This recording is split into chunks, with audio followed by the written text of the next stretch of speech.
Ikintu cya mbere cyo ni ibi biganiro tugira byo kubigisha icyo twokwita financial education, ibintu tutigishijwe byo kurema. Twe twiga ngo urumva ngo Elon Musk niwe wa mbere ateye imbere, ntibatwigisha ati ni n'amajora yahe ataryamye kugira abo wa mbere yitwa ko atunze. Ibyo rero nicyo gituma iyi movement ya generation money twahagurutse kugira tubyigisha abo banyeshuri. Ako nakunguko ka mbere, akanguko ka kabiri nako twariko turababwira yuko ubu dufise umutaka witwa Money Holdings, hanyuma hakaca bamurera ayo magroupe, ayo mashira hamwe atandukanye. Rero nkaha mu biganiro twagize hari abanyeshuri benshi bari muri civil engineering, byaciye biba ngombwa ko tubemerera ko bazoza tukabaha amastage, bashoboye kwerekana n'ubumenyi bwiza n'ishyaka, tukanabaha n'akazi. Ubwo bwose rero n'inyungu abanyeshuri baba bariko barunguka. Irebe FM, iradiyo yacu, Irebe FM, umunezero wacu, Irebe FM. N'abarundi dutera imbere ubuho kugira na Afrika yose twese dutera imbere. Burya si mu nyubako gusa, ndafise novuga ati ibyipfuzo nashize mu ngiro no mu masekiteri atandukanye. Novuga ibya finance, iby'ama microfinance, iby'ama assurance, ngira muzobona izi za Jiko, muzobona izi za obviously Money Financial Group.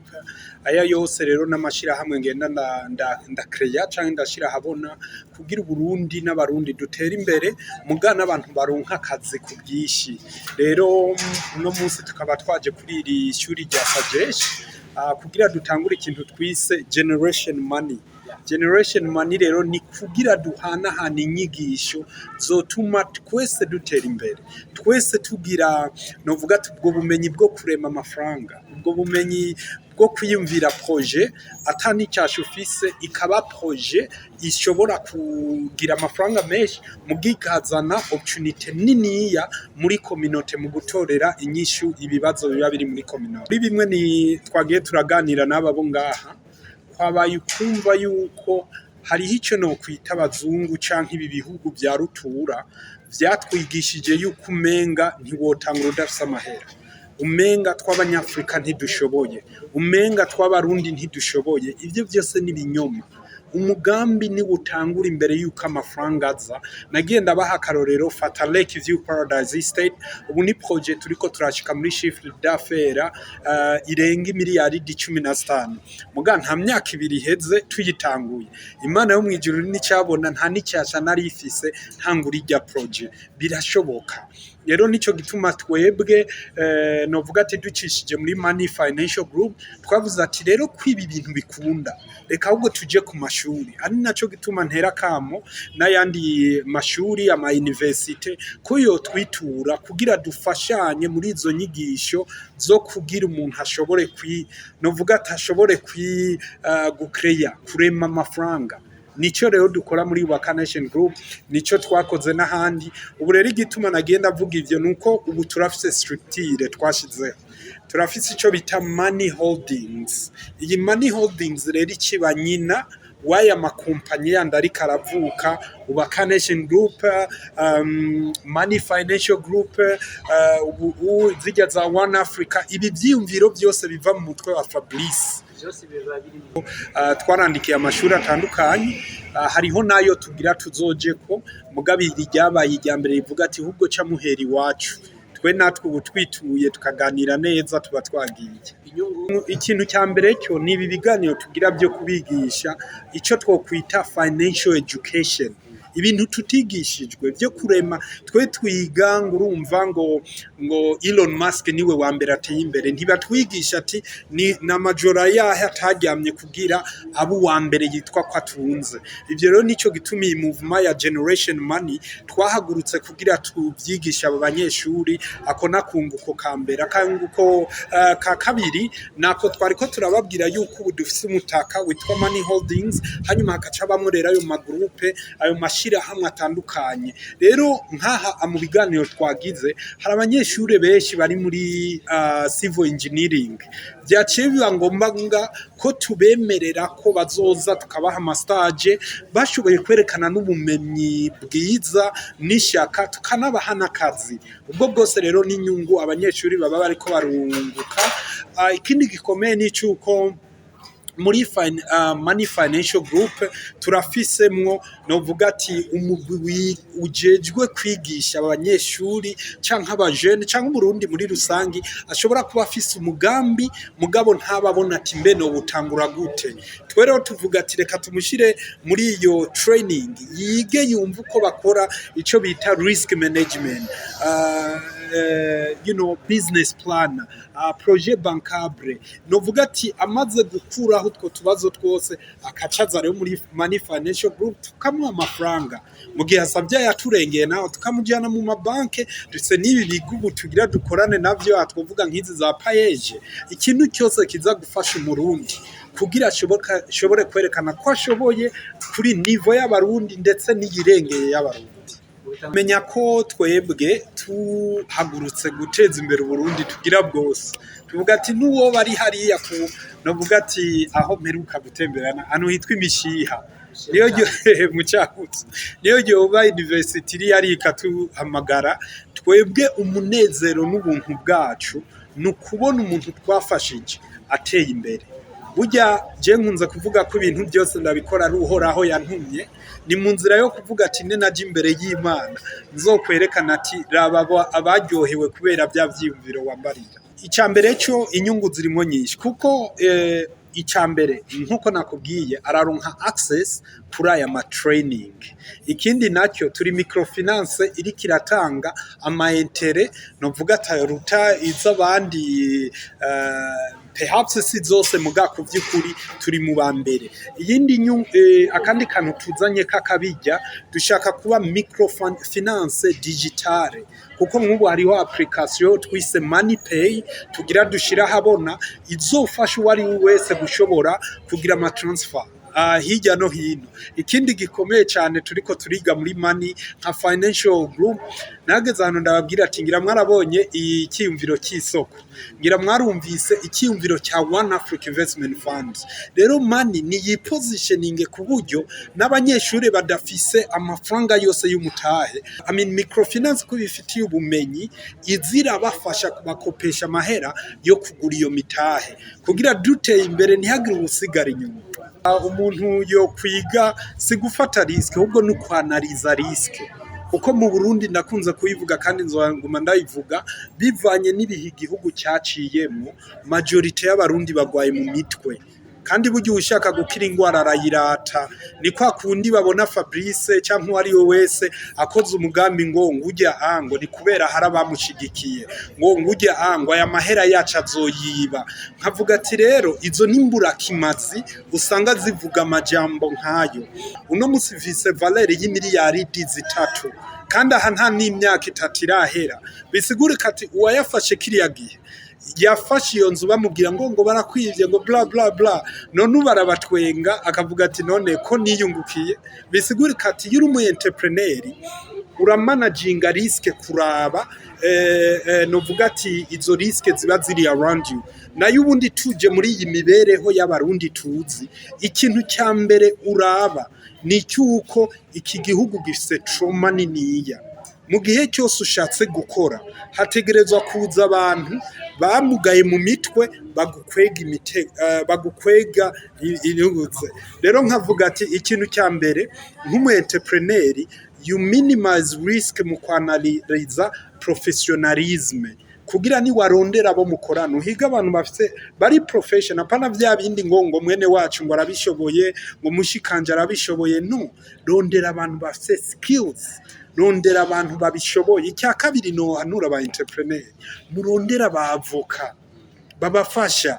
Kirazira gutangura kompanyi utarondeye uhagarariye amategeko uhuza amategeko kukurusha urumva kugira ubwizigirwa buzu bwa kabiri. Ego ubwizigirwa burondera mu gihe wabaye inzira guhemuka. Mu gikintu cya mbere banzura aba amategeko kuko uno munsi ngaha mu Burundi nta tegeko na rimwe ridahari kandi ryiza, ariko abarundi icyo bashoboye uza gusanga bagenda barabyuzinga. Uzorabe no mu mabarabara urashobora kuba uri mu modoka uriko uratwara imodoka ukabona umuntu novuga ati ajabutse paraporo yo kurindira ngo aje hariya barindirire akacaca imbere yawe ukaca ubona ati iyi ni risk. Uzi ko hari amategeko abuza bijya muga kubera bitwa ko bakurikiza ayo mategeko no kuyigisha n'abayagira hakirimwe iyo dilemma, niho uca usanga umenga nta professionalism irimo. Mugabo ikintu cya mbere rondera umwavoka, umu entrepreneur agufashe gupanga imigambi yawe. Urakoze. Umu entrepreneur ikintu cya mbere yimenyerako niyo atoratangura umugambi no kuryama biramugora, kuko iyi migambi ubona ngaha je nari ndayifise mu mutwe gusa nkarara amajoro niga ati ni gute abantu bonyemera, ni gute abantu boyemera bavyumve.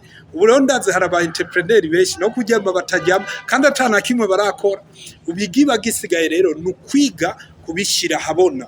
Ari ico rero mvuga ati nico natwe tucatuzamwo kubereka ati nuko ushobora kuvyaza ubusa imiliyaridi 10, imiliyaridi nizi.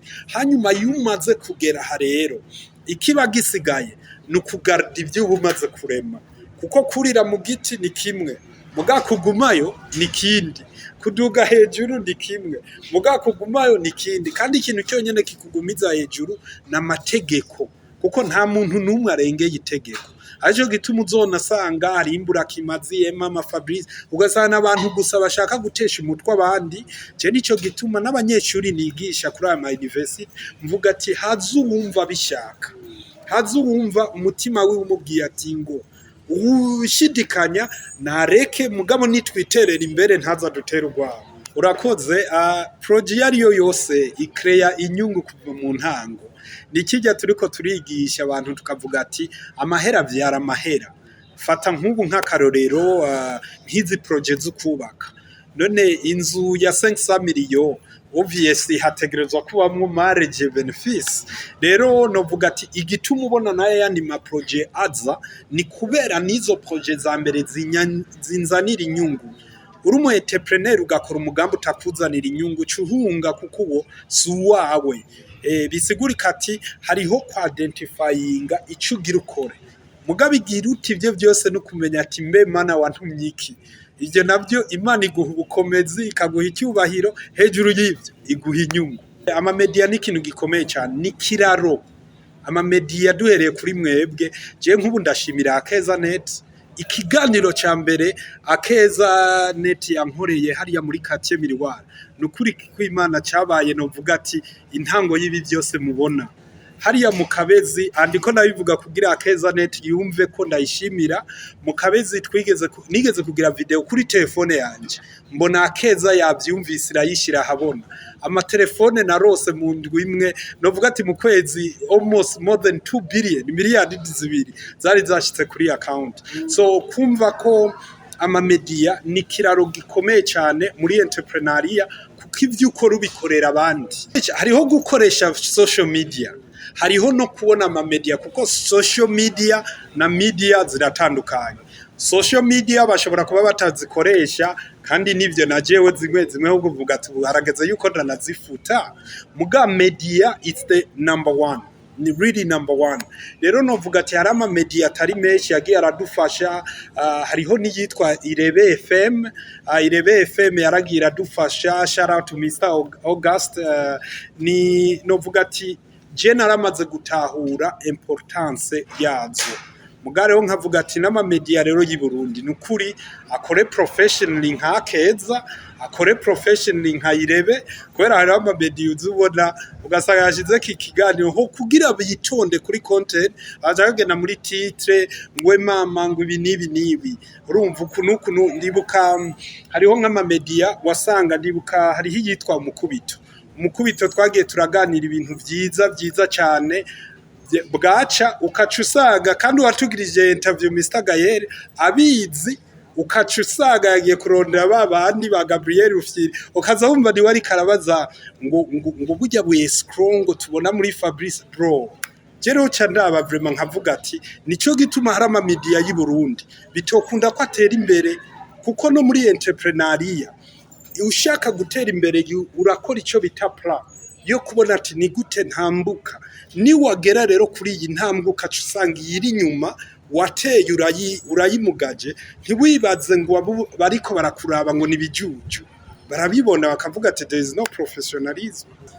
Akajambo kamwe ku banyeshure nuko inyigisho education niyo ntambwe ifise novuga ati contribute cyane kugushikana kuri success, niryo terambere ry'ubuzima bwawe.